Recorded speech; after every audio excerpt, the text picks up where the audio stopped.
थोडीशी आंबट, थोडीशी गोड, थोडीशी तिखट आणि अगदी चटपटीत भातासोबत किंवा गरम गरम पोळीसोबत अगदी भन्नाट चवीची पारंपरिक अशी पूड चटणी कशी बनवायची त्याची रेसिपी पाहणार आहोत. नमस्कार मैत्रिणींनो, मी माधुरीज कुकिंग अँड लाईफस्टाईलमध्ये तुमचं खूप खूप स्वागत करते.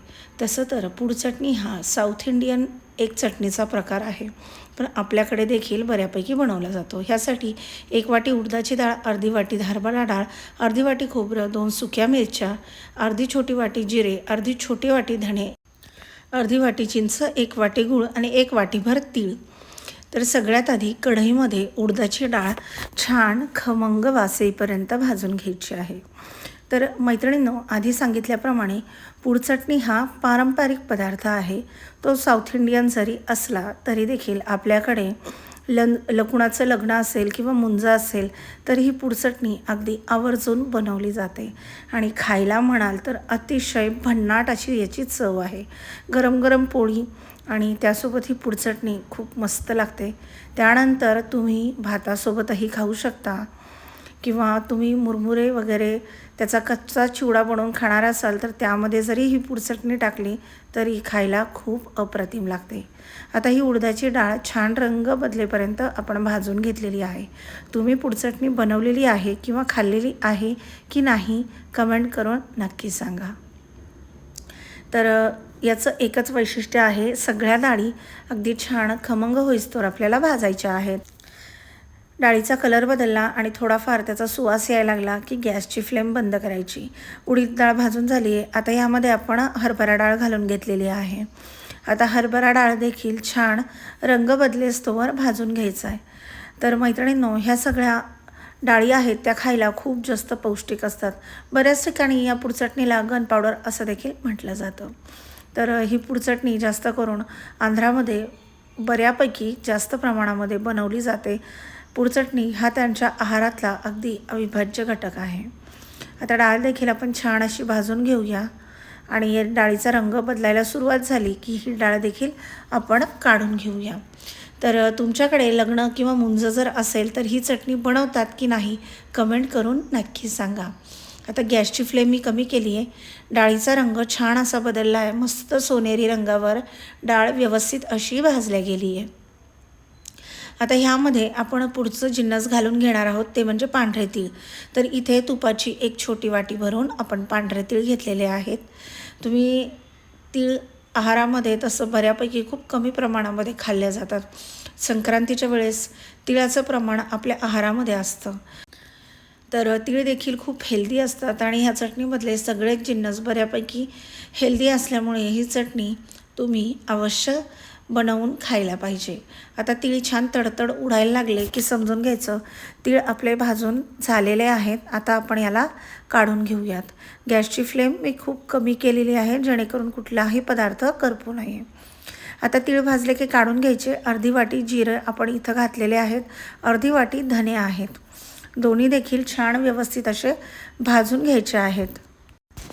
हे धणे आणि जिरे आता आपण एकत्रच भाजून घेणार आहोत, ज्यामुळे वेळेची आणि गॅसची दोन्हीची देखील बचत होते. आता याचा छान असा सुवास दरवळायला सुरुवात झाली आणि हे थोडंसं उडायला लागलं की आपल्याला काढून घ्यायचं आहे. समजून घ्यायचं की धणे आणि जिरे व्यवस्थित भाजून झालेले आहेत. धणे आणि जिऱ्यामुळे चटणीला खूप छान अशी चव येते आणि एक वेगळाच असा फ्लेवर येतो, खमंगपणा येतो. आता आपण यामध्ये चिंच घालून घेणार आहोत. तर चिंच देखील इथे आपल्याला भाजून घ्यायची आहे, पण चिंच कोरडी न भाजता त्यामध्ये थोडंसं तेल घालायचं आणि मग ही चिंच आपल्याला भाजून घ्यायची आहे. तर मी इथे पावडर बनवून ठेवलेली आहे. तुमच्याकडे जर पावडर नसेल तर चिंचचे जे बोटूक असतात ते देखील तुम्ही भाजले तरी देखील काहीच हरकत नाही. आता चिंच छान भाजून घेतली की काढून घ्यायची. सुकं खोबरं घातलं आहे. आता ते देखील छान सोनेरी रंग येईपर्यंत भाजून घ्यायचं आहे. ते देखील अगदी सुकं न भाजता थोडंसं तेल घालून मगच तेलावर भाजून घ्यायचं आहे. तेलावर भाजून घेतलं की चटणी बरेच दिवस अगदी छान अशी टिकते. त्यामुळे तेलावर आपल्याला हे साहित्य भाजून घ्यायचं आहे. आता खोबऱ्याचा रंग बदलायला देखील सुरुवात झाली आहे. तर हे खोबरं देखील आता आपण काढून घेणार आहोत. आपल्याला खूप हे काळपट वगैरे करायचं नाही आहे. त्यामुळे चटणी देखील काळपट होऊ शकते. तर चटणीला अगदी सुंदर असा कलर येण्यासाठी सगळं आपण गोल्डन कलरवरच भाजून घेतलेलं आहे. तर खोबरं देखील बऱ्यापैकी भाजून झालं आहे. आता आपण याला काढून घेऊयात. तुम्ही बघू शकता हलका सोनेरी रंग खोबऱ्याला आलेला आहे आणि या ठिकाणी आपण सुक्या खोबऱ्याचाच वापर केलेला आहे. आता या ठिकाणी आपण 2 मिरच्या घेतलेल्या आहेत आणि त्या मिरच्या देखील छान खमंग होईपर्यंत, रंग बदलेपर्यंत आपल्याला भाजून घ्यायच्यात. इथे मी 2 सुक्या लाल मिरच्या घेतल्यात. तुम्ही तुमच्या आवडीप्रमाणे कमी जास्त करू शकता. त्या देखील आपल्याला तेलावरच भाजून घ्यायच्या आहेत आणि भाजताना शक्यतोवर जाड बेसचीच कढई घ्यायची, जेणेकरून कुठलंही आपलं सामान म्हणजे मटेरियल करपणार नाही. आता हे सगळं एकत्र केलं आहे. फक्त आपण चिंच आणि गूळ साईडला ठेवला आहे. बाकीचं तीळ, धने, जिरे आणि डाळी वेगळ्या ठेवल्यात. खोबरं देखील वेगळं काढलं आहे, कारण खोबरं जर आधी मिक्सरच्या जारमध्ये घातलं तर चटणी बारीक होणार नाही. त्यामुळे खोबरं आपल्याला सगळ्यात शेवटी घालायचं आहे. आणि हा आहे हिंग. तर हे साईडला ठेवून आता हे मिक्सरला थंड करून बारीक दळून घ्यायचं आहे. तर सगळ्यात आधी काय करायचं, खोबरं मिक्सरला व्यवस्थित फिरवून घ्यायचं. त्यामध्ये लाल मिरची, हिंग, त्यानंतर जी भाजून घेतलेली चिंच आहे ती चिंच आपण यामध्ये टाकली आहे आणि हे मिक्सरला दळून घेतलं आहे छोट्या जारमध्ये. आता मोठा जार घेतला आहे, त्यामध्ये सगळ्या डाळी आणि त्यामध्ये तीळ टाकून हे मिक्सरला व्यवस्थित आता बारीक करून घ्यायचं आहे. आता दुसऱ्या जारमध्ये आपण खोबरं बारीक करून घेतलं आहे. आता जी चटणी बारीक करून घेतली आहे त्यामध्ये खोबऱ्याचं मिश्रण, चिंच आणि गूळ व्यवस्थित बारीक करून घ्यायचं आहे आणि चवीपुरतं यामध्ये मीठ घालायचं आहे. 1 चमचा चवीपुरतं मी तिखट घातलेलं आहे.